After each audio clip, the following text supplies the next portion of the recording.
老爷子忽然的一句怒吼，让安家三兄弟面色一凛。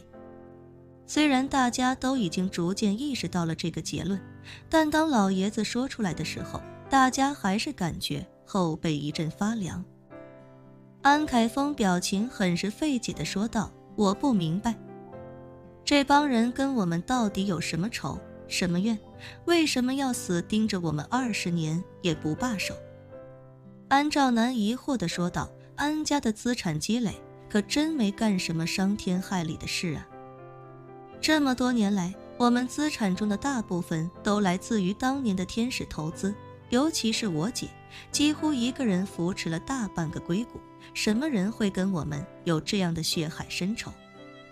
安重秋冷着脸说道：“或许他们是想从我们这里得到什么也说不定。”安兆南问他：“大哥，你的意思是他们想要我们的钱？”我说：“不好。”安重秋道：“我只是觉得对方如此处心积虑，大概率不是为了寻仇这么简单。”老爷子安启山皱眉说道：“如果是求财，也没必要把我们全杀了吧？这年头绝大多数财产都是数字化的，都是银行账户、证券账户以及信托账户里的一串串数字，而且每一分钱都是登记在册的。就算把我们都杀了，我们的资产也不可能落入他的手里啊。”安重秋点了点头，这也是我想不明白的地方。父子4人一下子陷入沉思。就在这时，小女儿安悠悠敲了敲门，在门外说道：“爸，费小姐打电话说稍后想过来拜访一下。”费小姐，老爷子皱了皱眉，下意识地问道：“哪个费小姐？”安重秋连忙说道：“爸，您是不是又记不太清楚了？费小姐就是我早上跟您说的，咱们出事之后被那个神秘恩公叫过来处理善后的费可欣，费家现在的家主。”老爷子眉头紧蹙，片刻后才想起来，连忙说道：“费小姐对我安家同样有恩，快准备迎接。”安重秋赶紧问安悠悠：“悠悠，费小姐怎么过来？”安悠悠道：“费小姐说坐直升机过来，直接在楼顶降落。”老爷子不假思索地说道：“扶我去天台，我要亲自前往迎接，以示重视。”安重秋忙道：“爸，您就在这等着吧，我去迎接费小姐。”老爷子毋庸置疑地说道：“不行，我必须得去。”说着，他对安重秋说道：“重秋，你陪我一起去迎接，凯峰去召集其他人到会客室等着。费小姐也帮了我们很多，该有的礼数一定不能少。”安凯峰立刻点头说道：“好的爸，我去安排。”安重秋见此，便也没有再多说什么，只是对安悠悠说道：“悠悠，你通知一下安保，到时候做一下安全排查，特殊时期还是要安全为主。”老爷子立刻说道：“不必，人家费小姐帮了咱们这么多，不可能对我们不利，人家登门拜访，我们还做安全检查，这是对人家的不信任。”安重秋见老爷子态度坚决，便只好点了点头，不过他还是嘱咐安悠悠道：“悠悠，你们在里面一定要谨慎些，万一有什么突发情况，及时关闭入口。”安悠悠点了点头：“好的，大哥，我知道了。”老爷子此时对安重秋说道：“重秋，给我找找费小姐的照片，让我看看，别见了面认错了人。”安重秋赶紧用手机从网上搜了一些费可欣的照片，递到老爷子的面前。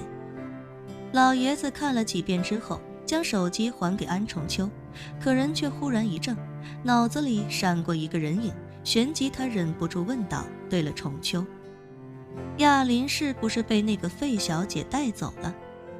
安重秋惊讶地问道：“爸，您记起亚林了？”老爷子有些失神地说道：“我刚才脑子里有个画面一晃而过，好像记起当日那个恩公说亚林已经死了。”说着，他连忙问道：“重秋，当日那恩公是不是说亚林的尸体他会让人带走后葬？”安重秋一边震惊于父亲还能记起当日的些许片段，一边哀悼恩公当时确实说过这话，我估计他可能把这件事交给费小姐去办了。老爷子眼眶一红，自责地说道：我对不起亚林啊，对不起他老子，更对不起他的妻女。安重秋忙宽慰道：爸，这不是您一个人的错，是咱们安家亏欠他的。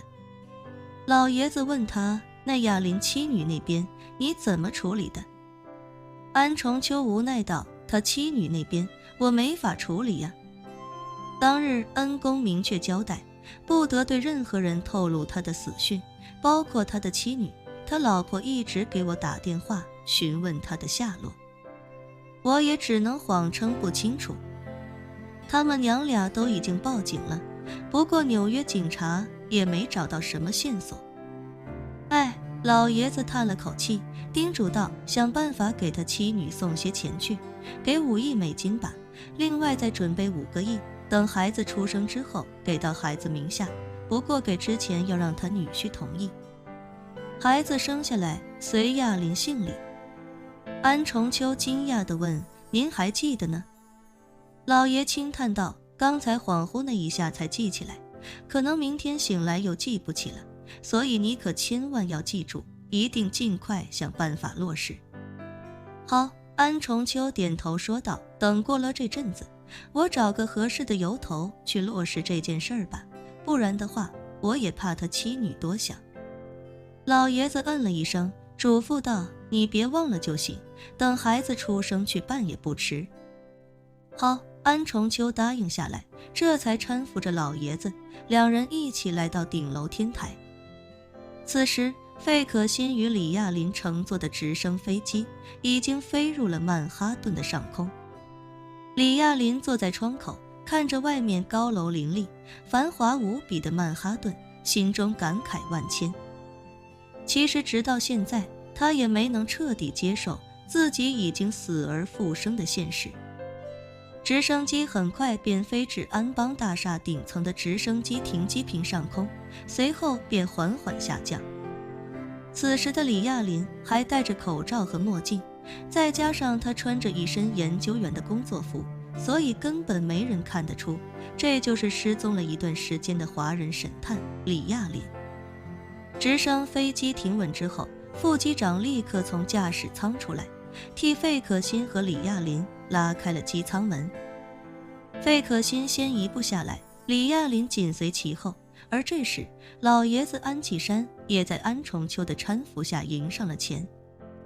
安启山因为阿尔兹海默症的缘故，其实对费可欣的记忆，他完全是早晨像听故事那样从子女的口中得知的。不过他知道费可欣在关键时刻帮了安家不少，以他有恩必报的一贯风格，心中对费可欣也是格外感激。由于刚才看过了费可欣的照片，所以见费可欣从直升机下来，安启山便主动上前大声说道：费小姐你好，咱们又见面了。本期视频结束，欢迎订阅我的频道，这样就不会错过精彩内容。